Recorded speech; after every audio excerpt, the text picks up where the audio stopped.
Welcome to the Unfettered Speech Podcast. I'm Patrick Sullivan. And I'm Leonard Goodman. Len, it's always good to see you. Good to see you. It's good to see you a couple of days ago in New York, Pat. That's right. We've seen a lot of each other lately for various reasons, so it's been great. And today's guest is someone we're really excited to talk to, Dave DeCamp. He's the news editor at Antiwar.com. He's also a host of the Antiwar News podcast. So please welcome Dave DeCamp. Hey, Patrick, Leonard, thanks so much for having me. Hi, Dave. Hi, Dave. Great to see you. So, Dave, you're in an interesting space, and something that obviously we feel is a growth market is questioning the war narratives that we're being fed every day.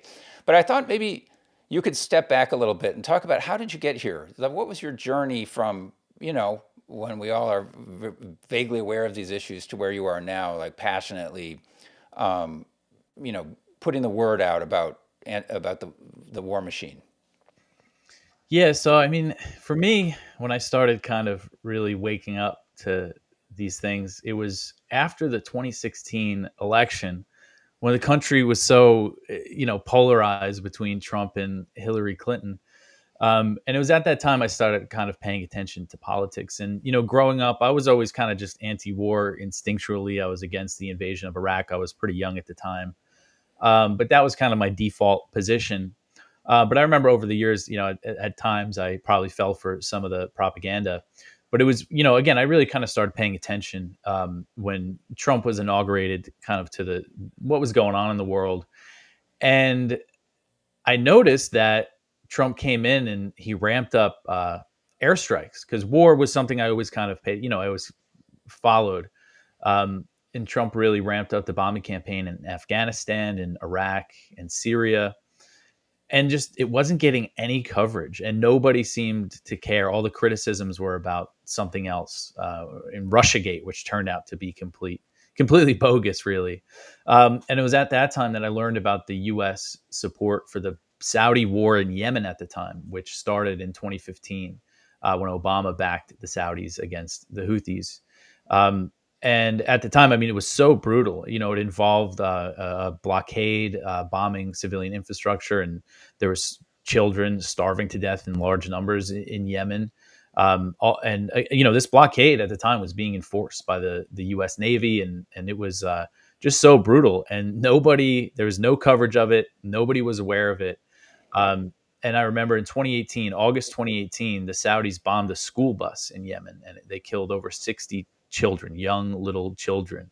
And that made the news cycle, but it was quickly out of the news cycle, and everybody moved on. And then the Saudis killed Khashoggi not too long after that, and which was obviously a brutal murder, but that really kind of outraged a lot of people. But all the focus was on that, and there was still just no focus on this horrific war that was happening.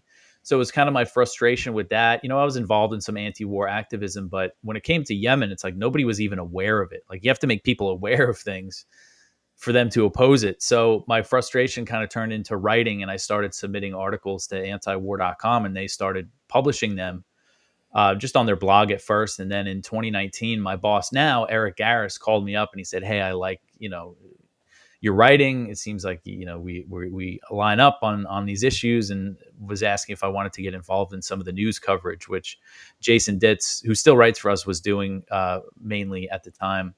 And it kind of just worked out. And that's when I got to know Scott Horton, and Scott really helped me kind of fine tune my writing. And then in 2020, I was, offered a full-time job. And at the time I was working on the Staten Island Ferry in New York City. I worked on boats. My background was a maritime background. I went to Maritime college in the Bronx in New York.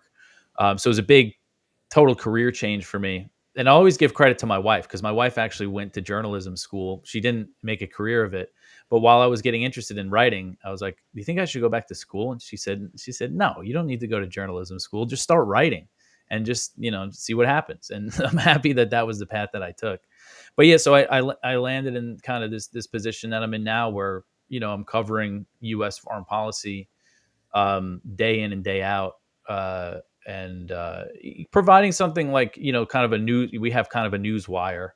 And really a big part of the job is a lot of times is kind of taking out the war propaganda that we see in the mainstream, or kind of putting things in the proper context for people to understand, what's really going on here. Well, as you know, as Pat knows, anti-war is, I've been very anti-war for many years, and really, the Iraq War was certainly a big influence on my the way I see the world. Um, but it was really a pleasure to get to meet you. I'm actually coming from an anti-war event in New York this weekend where I got to meet some of the Code Pink folks. Um, and I've been listening to your show, which is a fantastic show, and really important topics. And the one thing that that I can't help but think is, when I'm listening, it's like I hear the Bob Marley song, everywhere is war. It's war to the east, war to the south, down in Venezuela you cover.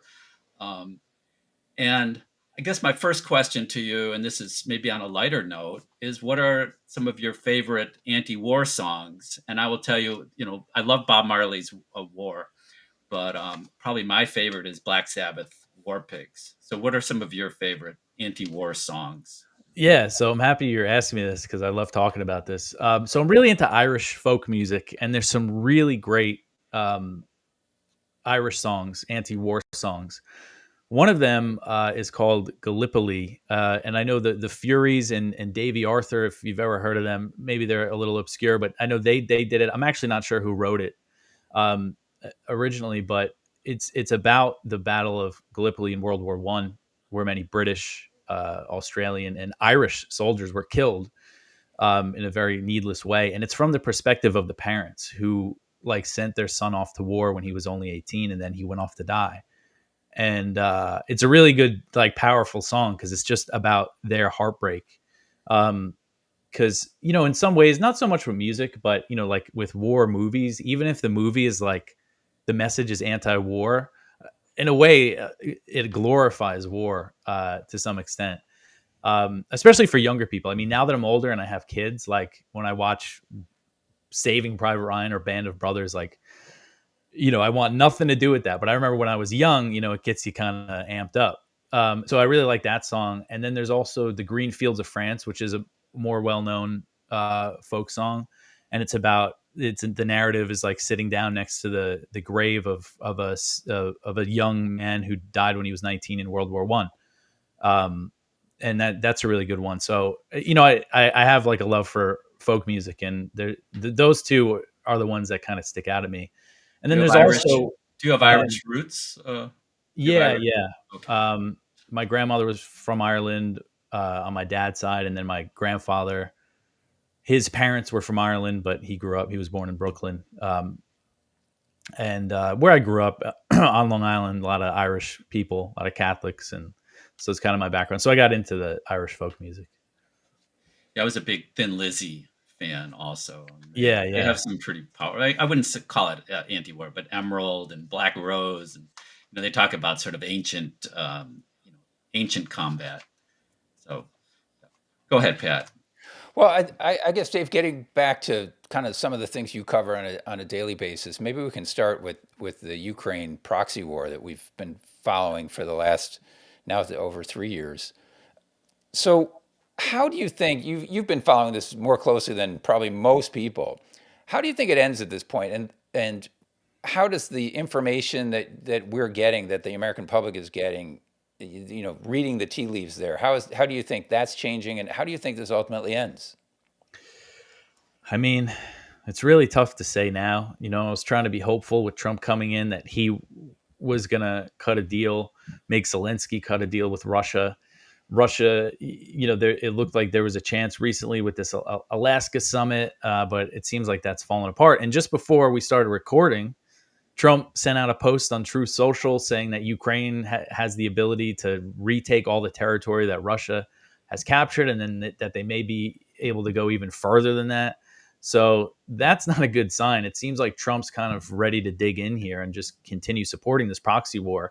And his narrative now is, oh, we're not spending money on it because they came up with this new scheme where U.S. allies and NATO pay money to ship U.S. weapons to Ukraine, but the U.S. is also still shipping all these weapons. Biden approved, so they're still paying for it. But so anyway, unfortunately, it looks like it's going to go on, for the next few years, possibly, which is um, pretty depressing to think about, because the way that this is going to end, I mean, it was hard for me to imagine that there was going to be a deal, even though there was this push, because you just have the two sides so far apart. And then you see these reports of the things that they're talking about, like a demilitarized zone in eastern Ukraine. It's just hard to kind of fathom that Russia's going to go for something like that at this point. Um, you know, it's sad, to really think about this question you asked me, because who knows who's going to be in the next administration, but I kind of imagine, the Democrats might come back to power, and it seems like they're still completely on board with the whole proxy war. And, you see Europe. I mean, the European leaders, besides a few exceptions, I mean, they're getting ready for war with Russia, like openly saying, oh, we have to be ready. Russia might invade us, even though they're still fighting in the Donbass 3.5 years after invading. This is the narrative. So it's hard to believe. There you go. Yeah, that this is going to be settled anytime soon. So I really don't. I really can't say how this is going to wrap up. Dave, let me ask you about some of the other stories that you've been covering. And one is, and one is this Israeli strike in Lebanon that killed, I don't know, half dozen people. And then the first reports, first of all, I haven't really heard much about this from mainstream media, so I'm curious about that. And then secondly, the first reports were that these were U.S. citizens. I think it's undisputed that there were like 3 of the people killed were children. Can you tell us anything more about this strike? Has it been covered in any mainstream media? Has there been any confirmation as to whether these are U.S. citizens that Israel killed in Lebanon? What was the point of the strike? And then also, just if there's any other really important stories that you're covering that are being missed by the mainstream media. Yeah, so that strike in Lebanon. I mean, the AP has covered it, the Associated Press, but besides that, a lot of times they could cover stuff and it doesn't get the attention from most American mainstream outlets. But so this drone strike happened on Sunday, and it killed a total of 5 people, including 3 children. 2 of them were 18 months old. They were twin, boy and girl twins. And then the other was an 8-year-old girl, and their father was killed.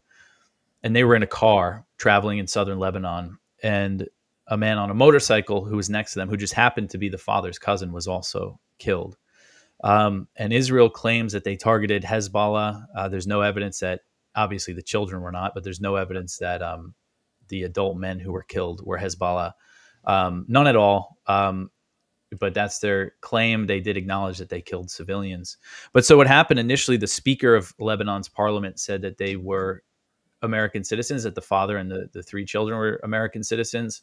The U.S. State Department then disputed it. So then the family clarified today in comments to AP that the father, his father and siblings are American citizens and live in the U.S. And he is trying to join them. So he applied for an immigration visa. They actually said, I'm trying to get clarification from the State Department. We'll see if they answer me. But the family said that he applied and was approved, but was waiting on his visa. So not American citizens, but people who are trying to move to the U.S. and have family in the U.S. who were just massacred by Israel. And this is something you talk about, something that doesn't get much attention. Since November 2024, Israel signed a ceasefire deal with Lebanon, with Hezbollah, but they've just completely flagrantly violated it. They continue to occupy southern Lebanon with these military outposts, and they launch like near almost airstrikes or some sort of shelling or something almost every day. And as far as I know, Hezbollah has not fired back one time throughout. Maybe there was some rocket fire once, but they said it wasn't them. But Israel's continued to attack Lebanon. Um, and yeah, it just goes on. And as he said, the initial report was U.S. citizens were killed, and that's what the Lebanese government said. So we covered it at the time, and that headline just barely went anywhere, even though it turned out it wasn't exactly true. But I mean, these are people with family in the U.S. who are trying to move here, who are completely innocent and killed here. So we've asked other guests this question, but all of these conflicts in the Middle East, and you don't hear much from Saudi Arabia. You don't hear much from sort of the Arab countries in the region, even though they're really getting aggressively trampled. Now, I understand that, of course, there are Iranian proxies like Hezbollah, and there are also the influence of the Sunni world as well in other countries, other places. But we haven't heard anything about really the Arab world pushing back on these new aggressions. Um, but yet, last week, um, Pakistan and Saudi Arabia signed a nuclear protection treaty, and apparently without the blessing or even the knowledge of the United States. How do you think that impacts things? Where do you think that came from, and how does that, if at all, impact what's going on right now with Israel and its neighbors? Yeah, I thought that was a really interesting development, and it did kind of come out of nowhere. And as you said, it looks like the U.S. was not aware of this deal. So, I mean, the interesting thing is, of course, Israel has nuclear weapons. They don't officially declare that they do, um, but they're the only nuclear armed power in the Middle East. Turkey has U.S. nuclear weapons, hosts U.S. nuclear weapons under the NATO treaty, but it's not like they have their own nuclear weapons. So, yeah, the Saudis kind of angling and working quietly to get put under Pakistan's nuclear umbrella. I think, obviously, I think as a response to all the unchecked Israeli aggression in the region, and it happened. The deal happened to be announced right after Israel bombed Qatar, who nobody thought that Israel would ever do that because Qatar is a major non-NATO ally of the U.S. They host about 10,000 U.S. troops. So the Saudis said it was not a response to any recent events in the region, and it did happen. Like, I'm sure they were negotiating it for a long time, but the timing was just really interesting. um, maybe that they decided to make it official, in response to that attack. But yeah, it's very interesting, and a lot of the Arab countries are essentially bought off by the U.S. I mean, that's the arrangement with Egypt and Jordan, where they get all the U.S. military aid that they do. Um, but yeah, this could really change things. I mean, other Arab countries might look for this same nuclear protection from Pakistan, and that could really change the way that they approach Israel.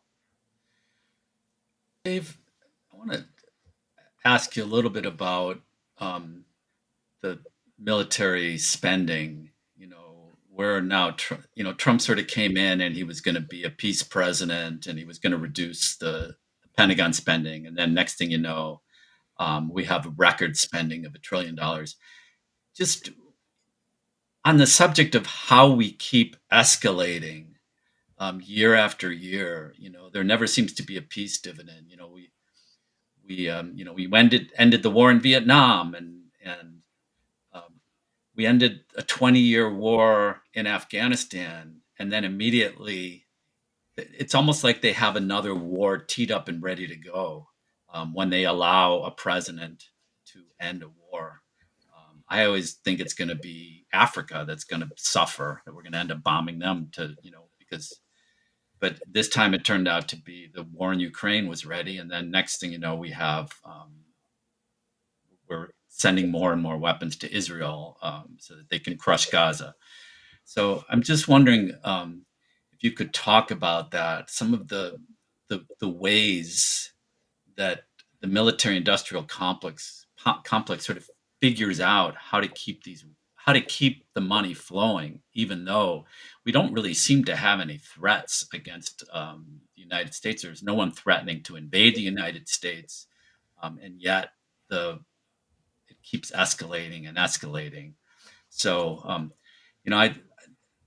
know it's kind of a long-winded question, but I guess just to sort of give it some perspective, after the Vietnam War, one of the things that the, the military industrial complex learned was to end the draft. because the draft got people out in the street protesting the war. Now it seems like the latest thing is, well, we're not gonna risk our troops, so don't worry about it. We're gonna either use other people's troops like we're doing in Ukraine as a proxy war, or it's going to be a mechanized thing where it's just going to be clean with these drones.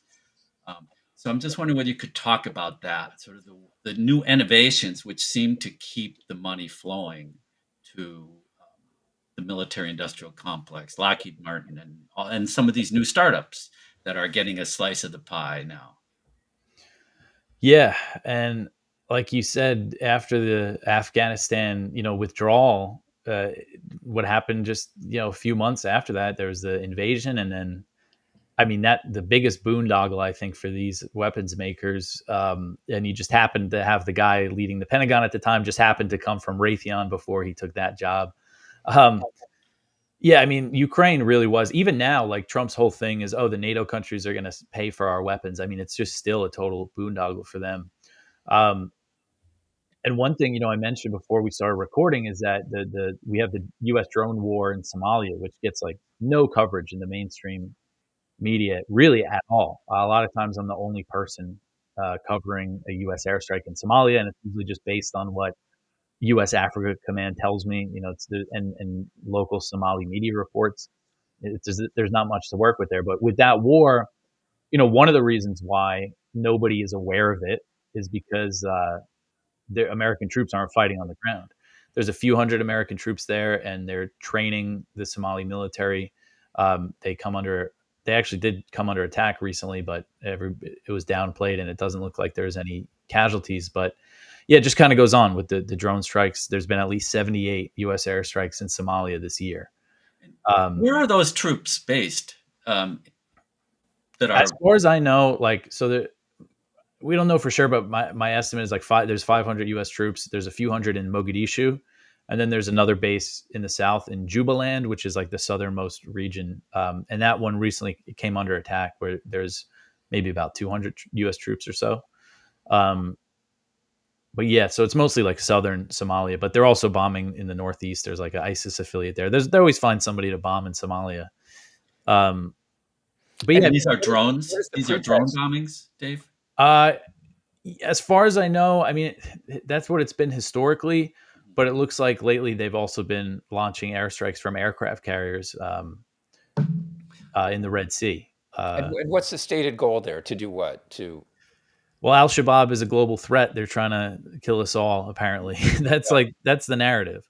So it's a civil war in Somalia. Because even I try to stay on top of all these conflicts. I'm not that aware of this one, but so it's a civil war in Somalia. Two sides trying to control that entity, and so we're supporting one side against the other. One is a mortal threat to freedom, and the other one is the next George Washington. Is that how Yeah. this works? Well, there's actually in Somalia there's like 9 sides. Okay. So Somalia is, it's confusing to take a close look at because of all the different clans and stuff. So basically, what happened, so this started, the U.S. intervention in Somalia goes back to, after the Cold War in this era that we're talking about, goes back to the 90s. Everybody knows the Black Hawk Down, about that mission that did not go well. Yeah, But very strategic area. If you look at a map, it's, something very, if you ever played Risk, very important to yeah, control that because you control the entire Persian Gulf if you control Somalia, right? So, or you have a good choke point there. So, okay, so sorry to interrupt, but yeah, no, but that's important. It is a strategic location. But so it really started after 9/11, the George W. Bush administration, the terror wars. They started backing these warlords in Somalia against people who they claimed were affiliated with Al Qaeda. I would recommend, if people haven't read it, Scott Horton's book Enough Already. He has a chapter about Somalia, which is just really good background and like how we got here today. But so in 2006, this group called the Islamic Courts Union briefly took power in Mogadishu, and the U.S. backed Ethiopia invading and taking them out. And so when the Islamic Courts Union was ousted, a group called Al-Shabaab, which was kind of the radical offshoot, started attacking the Ethiopian troops who were occupying Mogadishu. And that's essentially the current war that the U.S. is still fighting started in that year in 2007 against al-Shabaab. And so the US, the African Union, the EU kind of propped up put in place this government in Mogadishu. But just kind of the nature of Somalia, there's all different factions across the country. Like the government controls very little territory. Um, but they've been in this war with Al Shabaab for a while, and Al Shabaab, in 2012 they declared their loyalty to Al Qaeda, and so that gives if you ever see the press releases about them, it's like, oh, they're a global threat, Al Qaeda group, even though we're just welcomed the former Al Qaeda leader from Syria to New York City, Right. which is kind of surreal to see that. But that's kind of the narrative about Al Shabaab, and since 2015, there's an offshoot now of Al Shabaab that they're like ISIS affiliate in the Northeast Puntland region, and so we've been bombing them as well. So it's a lot like the war in Afghanistan and like a smaller scale, like the U.S. propping up this government, trying to create a central government that is relying on foreign support really to exist, fighting like a Sunni insurgency that they really have no chance of beating. And so what we've seen with this new Trump administration, they came in and ramped up all the airstrikes, kind of doubling down on this, and it just goes on. If you were to ask Trump about this, because I had a story when he broke the record for most U.S. airstrikes in Somalia recently. It was 63, which was a record Trump set back in 2019. And I told somebody about it, and they said, "Oh, I bet Trump's proud of himself." And I said, "I bet he doesn't even know. Like, I bet if you asked Trump about this, he probably just signed whatever he needed to sign and said, have at it in Somalia, whatever." But when it comes to the day to day, he's probably not really aware. Well, I remember, when some U.S. troops got killed in Africa, and members of Congress, they were like, "Oh, we didn't even know we had troops, I down think it there was, was in that harm's Mali? way." It was So Mali, maybe. Somali, Well, yeah, there was actually an attack. Al Shabaab crossed the border into Kenya and attacked the base Camp Simba and killed, I forget the exact number. I want to say it was 3 Americans who were killed, like 2 contractors and a U.S. soldier in, I want to say 2020. I should know exactly when, but it was around then. And yeah, that like there were people who said, "Huh? We have troops. What right. are we doing in Kenya? We're fighting this war against who? Al Shabaab."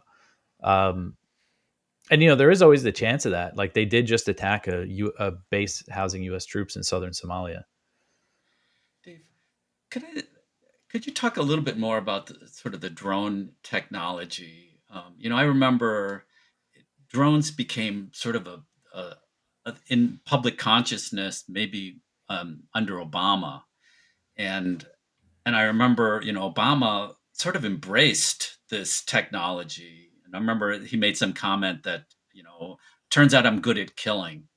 He even joked about drones. And I think, certainly the Democrats were not very concerned about this, the precedent that he was setting because, they trusted Obama and but I remember it's a really dangerous precedent because, well, back then what I remember is a lot of the drone strikes were in the sort of the Waziristan, outside the sort of the badlands of Pakistan, on the border, I think on the border with Afghanistan. And then you would hear all these stories about little girls that are afraid to go to school on days when it's sunny, and you can hear the buzz of the drones, and you know and that was a public concern for a while, and now it's kind of like people don't really talk about it, and they just but the technology has gotten even crazier. If I'm some of the stories that I've read about these drones, it could like come in your window and execute people. So I'm just wondering, now obviously people would be concerned if they're being flown over Detroit, your bad neighborhood of Detroit or Chicago, to kill what the government believes are bad people. Um, I mean, it seems like that day can't be far off. So I wonder if you could just talk about the technology of drones and where we've come to in the last 10, 15 years.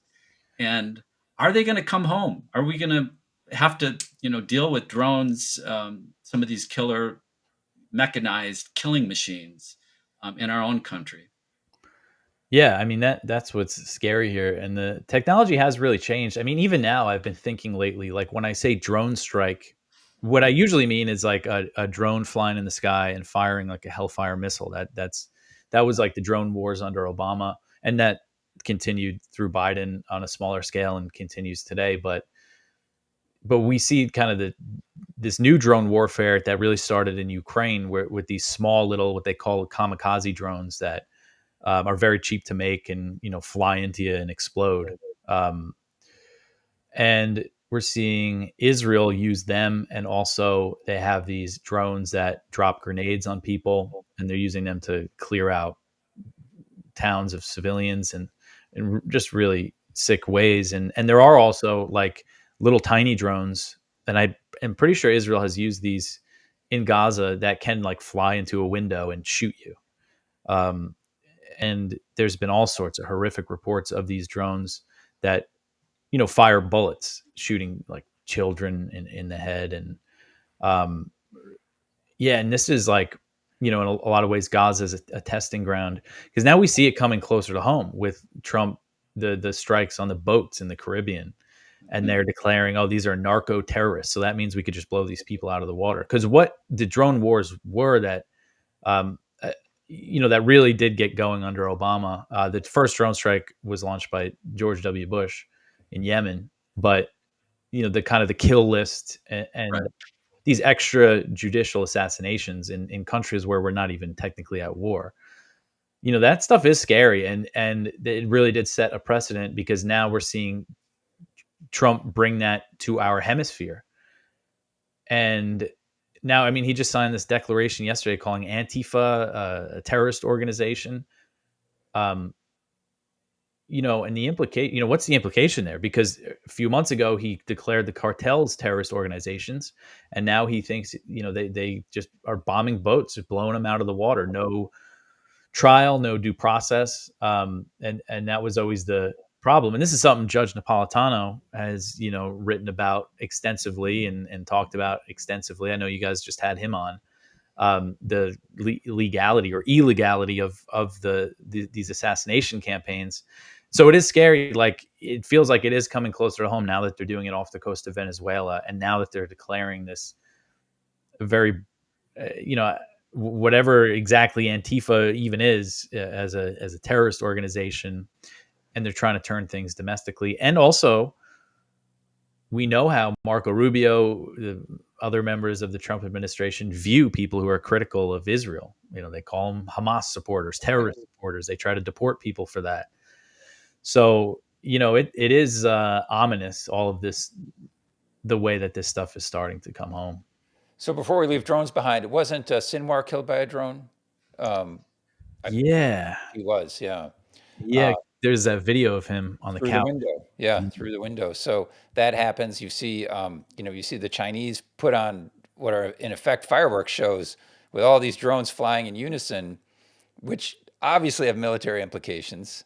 And I know people personally who are studying swarm behavior of different, natural creatures, how they navigate swarms, and it's all obviously to figure out how to make drones into a killing, matrix or organism. So it's a scary time. But I wanted to talk to you about that terrorist declaration. It was pretty clear that for the past 20 years, the word terrorist means killable. That's about it, right? There's a person that's not entitled to any legal protections, and is someone that the United States can murder at will, really, with just the designation that they're a terrorist, and then there's no process, and there's no recriminations for those killings. So now we've designated a domestic organization as a terrorist organization. You can see that the implication, from a legal point of view, the implications of that could be pretty far-reaching, right? That now, as Len said, maybe you could drop a drone on someone who you claim to be Antifa, either sitting in Detroit or sitting in Nebraska or wherever they might be.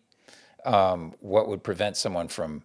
So it seems that all this comes home, doesn't it? Or it's all these things that started as extrajudicial, undeclared wars come closer and closer to our shores, and eventually maybe come here.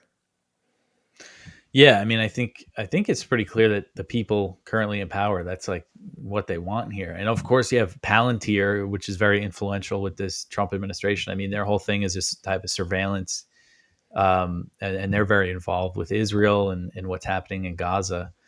And calling someone a terrorist from their point of view doesn't just mean that you could kill them. I mean, it means to them that you could kill their entire family. Because we've seen that in Gaza, they level an apartment building full of women and children and say, "Oh, there was one Hamas guy in there." And the U.S. did, similar tactics in Yemen when they were recently conducting a really heavy bombing campaign there. So it is really ominous. Um, and one thing I just want to mention, because you mentioned China and the drone swarms. So one thing that the Pentagon officials have been talking about in recent years is their idea to defend Taiwan, which I think they're kind of cooling on. I think they're kind of realizing that they can't. That's not a realistic goal, but create a drone swarm, what they call a hellscape in the Taiwan Strait, and basically just cover the sky with drones, cover the water with boat drones, and send drones under the water. Just completely fill the Taiwan Strait with drones that can, blow up. And it's scary to think about, what we're seeing in Russia and Ukraine every day. A few hundred drones are fired. Um, but like if it becomes like a World War III scenario, U.S. versus China or U.S. versus Russia, like the number of drones that they could use, it is scary. Um, so I hope we avoid that future war. Because it would probably be the end of us. They seem to have the advantage. If you remember the military parade that Trump um, Yeah. ran, and of course China can do these massive displays of drones that look like a dragon or look like whatever in the sky. And we had a dude carrying a drone, just like one guy carrying it down the street. That was the drone force. So we have a ways to go. And but hey, upping the military budget by what, $250 billion in 1 year? That maybe they'll figure out how to make our own drone shows. Um, Just just on the topic you were just talking about on well, Antifa is now a terrorist group, and whether this war is gonna come to our soil, it seems inevitable. Just it made me think of with the guy that was arrested at O'Hare, and I'm blanking on his name, but the guy that was arrested at O'Hare Airport, and the government said we believe he's a dirty bomber, therefore he's a terrorist, therefore he has no rights, even though he's a U.S. citizen. And then they just threw him in a dungeon for a couple years, and then I think eventually it was his name was Padilla, Jorge Padilla, Padilla. Yeah, Padilla. Jose Padilla. Yeah. So anyway, I'm just saying, like, yeah, it's already there's precedent for it coming to our soil, these tactics, and so it doesn't seem like mechanized killing would be that far away. I wonder if you could talk a little bit more about what's happening in Venezuela. I think it's puzzling, and you've sort of mentioned that this seems to be Rubio's pet project is regime change, which I think Trump has admitted, or maybe it was Rubio that basically admitted this is our goal in Venezuela, is to get rid of Maduro for some reason. They're trying to say he's a narco trafficker. I don't know that is really anyone's really buying that. So what is the reason? Why do we all? Well, it's not a new thing. They wanted to get rid of Chavez before him.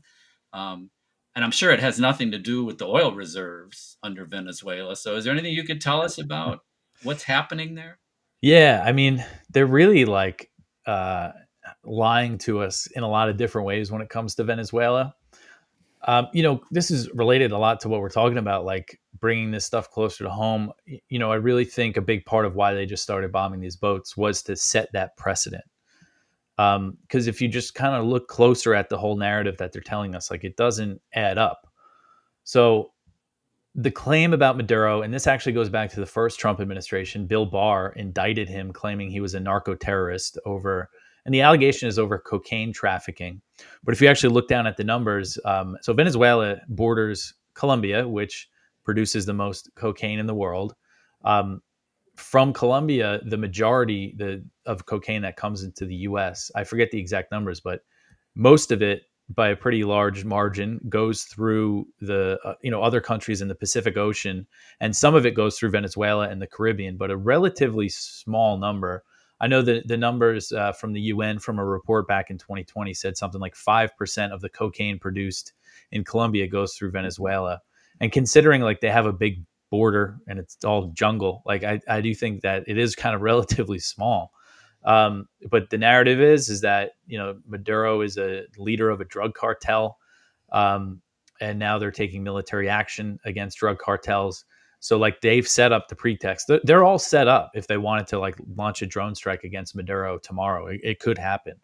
Um, so and again, the point about the drugs. So there is something, the MAGA base, and I know this people I know personally who like the idea of bombing the cartels, who are uh, outraged over the fentanyl crisis, the opiate crisis in the U.S., all the overdose deaths, and they want to do something about it.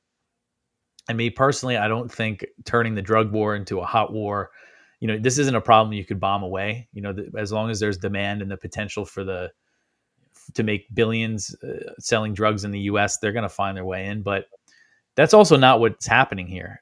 You see Trump when he announced one of the strikes on boats recently. He mentioned fentanyl. He said, "Oh, all these people, anyone trying to bring fentanyl into the country, we're gonna get them."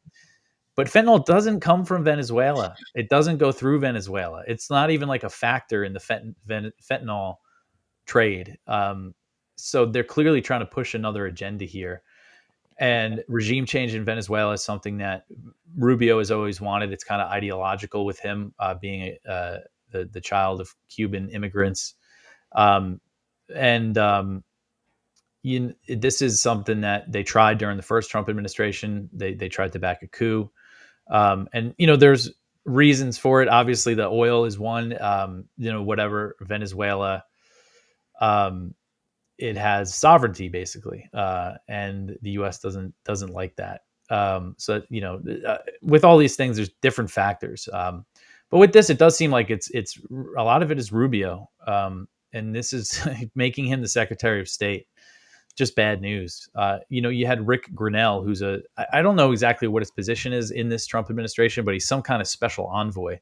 Right after Trump was inaugurated, like a few days later, he went to Venezuela and shook hands with Maduro and negotiated some kind of prisoner swap. He got some Americans out of there. Venezuela has been cooperating with the deportations. They're saying that they're deploying more troops to stop drug trafficking. So it seems like we're really being sold a phony narrative here. And another important point, I think, is they claim that Maduro is the leader of the cartel of the Suns, which doesn't actually exist. It's just a term that's been used since the 90s, since before Chavez, actually, to describe kind of a network of Venezuelan military officials, because their insignia on their uniform is a sun, that are allegedly involved in drug trafficking. And the allegation against Maduro, like the real one, is essentially that from like U.S. funded think tanks that study this stuff, is basically that there is like lower level, maybe mid level military officials that kind of let the drug trafficking happen, and they probably get a cut, and he kind of allows it to happen to keep his people happy. Um, that's very different than the narrative that the U.S. is spinning, that he's the leader of a cartel.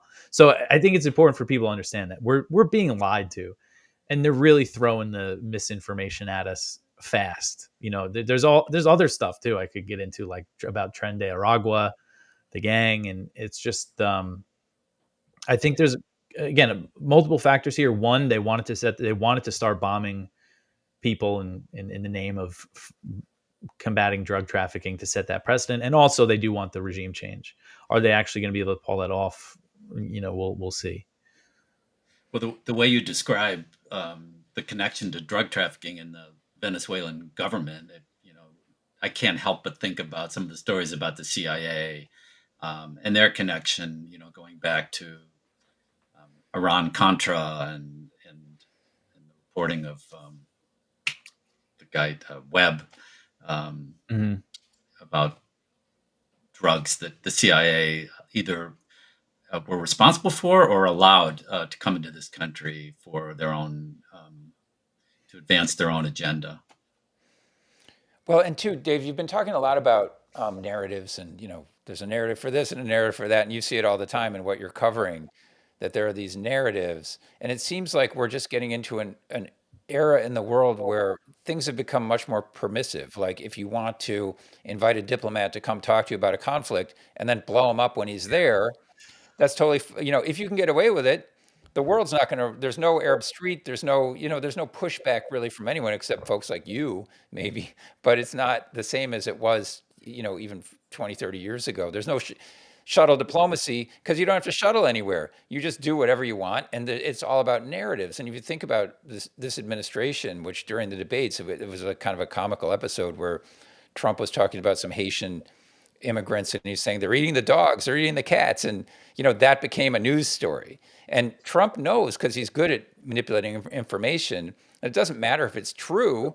It means that you start talking about immigration and illegal immigration, and gosh, are they actually eating dogs and cats in this town or not? But it gets out there and has a life of its own. So you label someone a terrorist, and then you can do whatever, and there's no pushback for that. You label someone a drug dealer, and there's no pushback for that. It's a narrative, and you just go with it. Whether it's true that there's drugs in this part of Venezuela or not is irrelevant, right? It's just I've labeled this person a whatever, and now we're going to do what we can or what we can get away with. And how do you see do you see your role as being combating those narratives as much as building a political base around, say, policy?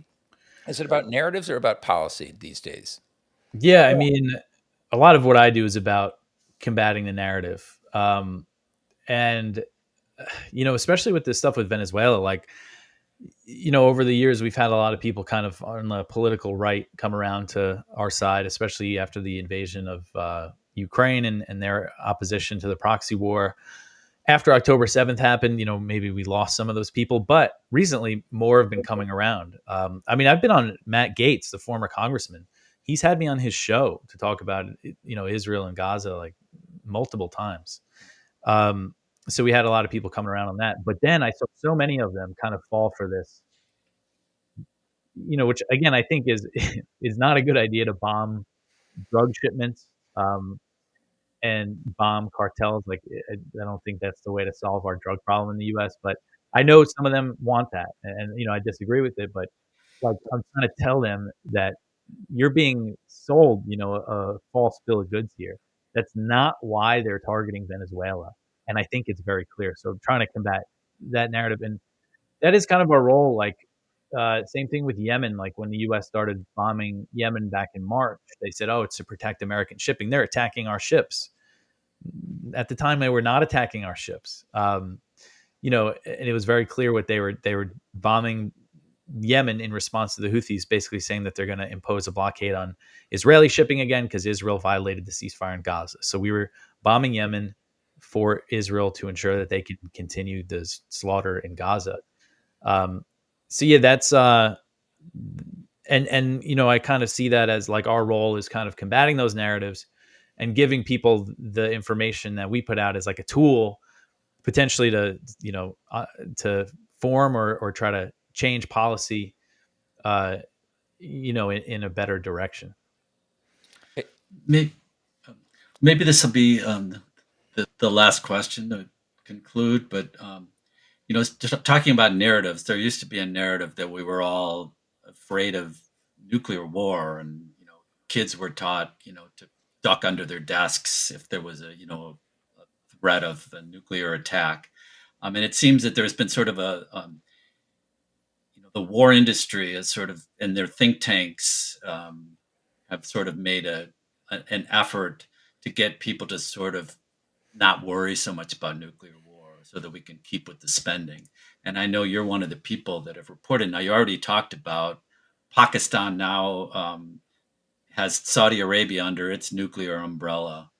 But I wonder if you could talk about a couple other stories that you've reported on this subject. First is the START treaty between the U.S. and Russia is expiring soon, and there's questions as to whether that's going to be renewed. Do we need disarm? Is disarmament still something we care about as a country? And then the second one is Iran and the this is a story that you also cover, and I haven't heard too many other places, but the sanctions, that basically there is a threat that Iran needs to allow in inspectors, and Iran is saying, okay, but where's the sanction relief? And where is that going to end up? So I wonder if you could just talk about those two stories related to nuclear Armageddon. Yeah. I think the arms control stuff is important because that has really gone by the wayside in recent years.